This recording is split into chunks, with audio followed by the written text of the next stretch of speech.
ভরা বার্তা। তারপরেই 24 ঘন্টার মধ্যে বড় সড় পদক্ষেপ নবান্নের। সাংসদ অনন্ত মহারাজের বঙ্গবিভূষণ কাড়ল বাংলা সরকার।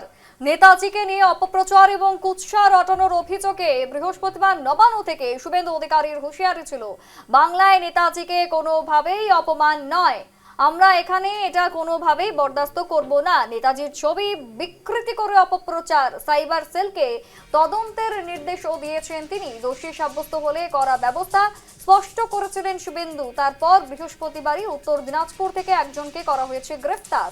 এবার স্বঘোষিত মহারাজ অনন্ত মহারাজের বঙ্গবিভূষণ কেড়ে বার্তা দিয়েছে রাজ্য সরকার।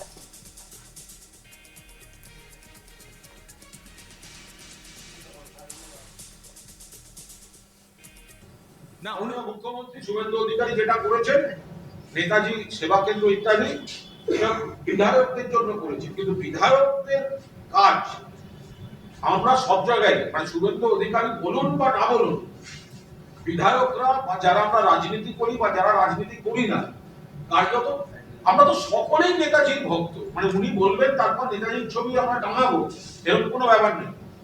সংসদে এমপিরা সেক্রেটারিয়েট বা অফিস চালাবার জন্য যে আর্থিক সাহায্য পায়, এমএলএদের সেটা থাকা উচিত।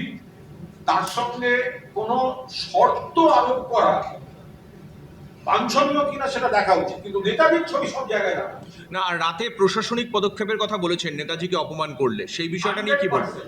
এবং ওটাটা হয়েছে কয়েকদিন ধরে, এই অনন্ত মহারাজ যেটা চালিয়ে যাচ্ছেন। যেদিন প্রাক্তন মুখ্যমন্ত্রী মমতা বন্দ্যোপাধ্যায় শ্যামবাজারে গেছেন, বর্তমান মুখ্যমন্ত্রী এবং সরকার তারপর সেই ধাক্কা খেয়ে জেগে উঠেছেন যে ব্যবস্থা নেওয়া উচিত। অনন্ত মহারাজ যখন থেকে এই ধরনের কথাবার্তা বলে যাচ্ছেন, নেতাজিকে অপমান করে যাচ্ছেন, তখনও পর্যন্ত কিন্তু বিজেপির কোন নেতা, কোন সরকার, কোন মুখ্যমন্ত্রী একটি শব্দ বলেন। মমতা বন্দ্যোপাধ্যায় যখন শ্যামবাজারে নেতাজির মূর্তিতে মালা দিতে গেলেন এবং প্রতিবাদ করলেন, তারপর এখনকার রাজ্য সরকারের ঘুম ভেঙেছে। তাকে সাধুবাদ জানাবো। সঙ্গে সঙ্গে গ্রেপ্তার হয়েছে অনন্ত মহারাজেরও মহারাজ, এবার তারও বক্তব্য এদিক ওদিক হচ্ছে।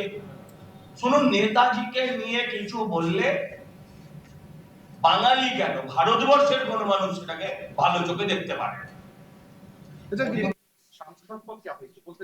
ডক্টর মমতা ব্যানার্জিও নাকি কি বঙ্গ বিভূষণ না রত্ন ফত্ন কি একটা ছিল, মানে এত লোক প্রাইজ পেত না, গুলিয়ে যেত আর কি। মানে কেমন না গুলিয়ে যাওয়া ব্যাপার আর কি। তো মানে একটা হাইয়েস্ট অনার রাজ্যের। এখন এটা ডক্টর মমতা ব্যানার্জি আগে বলুন যে উনি তো কি রত্ন না ভূষণ কি করেছিলেন, কেন দিয়েছিলেন, ওনার কি কন্ট্রিবিউশন, তো আমি শুনিনি ওনারা কি বলেছেন। তবে আমার হচ্ছে ডক্টর ব্যানার্জি কেন ওনাকে এটা দিয়েছিলেন সেটা আগে ক্লিয়ার করুন। অবশ্যই নেতাজি সুভাষচন্দ্র আমাদের বাংলার আকাশ বাতাসের সঙ্গে বাংলার প্রতিটি মানুষের ভিতরে আশ্রয় গ্রহণ করেছেন। নেতাজি সুভাষ সম্পর্কে বলার ধৃষ্টতা আমাদের নেই, কারণ তার যা জীবন, তার যা বলিদান ভারত মায়ের জন্য, এটা কখনোই এটা সমালোচনার যোগ্য নয়।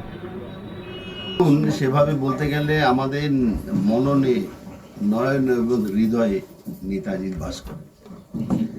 আমরা নেতাজি নিয়ে ভীষণ গর্বিত, সারা ভারতবর্ষে গর্বিত। পাশাপাশি আমরা যারা পশ্চিমবঙ্গে বাস করি তারা সবাই গর্বিত। দেশের স্বাধীনতার ক্ষেত্রে নেতাজির একটা বড় ভূমিকা আছে। আমাদের মাননীয় প্রধানমন্ত্রী বারবার একথা স্মরণ করেছেন। উনি আন্দামানে নেতাজির সম্বন্ধে স্মরণ করতে গিয়ে বেশ কিছু কাজ উনি করেছেন। তাছাড়া দিল্লিতে যে কর্তব্য পথ, সেখানে নেতাজির মূর্তি উনি স্থাপন করেছেন। সুতরাং নেতাজি সম্বন্ধে নতুন করে বলার কিছু নেই।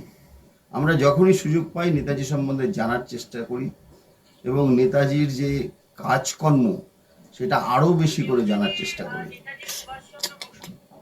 তাই আমি গতকালকে বিধানসভা শেষে শিলিগুড়ি আমার বাড়ি, আমি এসেছি এবং এইখানে আসার সুযোগ পেয়েছি। আমি ঠিক করেছি এখানে আসবো। এখানে এসে দেখলাম এই এত জিনিস, এত জানলাম, এনাদের সাথে আমাদের পরিচয় হলো। ইনি আমাকে জানালেন এ সম্বন্ধে, এখানে যে ঘটনাগুলো ঘটেছিল। সত্যি খুব ভালো লাগছে যে আমরা এমন কিছু মানুষ আমাদের দেশের জন্য পেয়েছিলাম। এবং আজকে যে পরিস্থিতি আছে, যাই ঘটুক না কেন, নেতাজি মানুষের মনে আছে এবং মানুষের মন থেকে নেতাজিকে কখনোই মুছে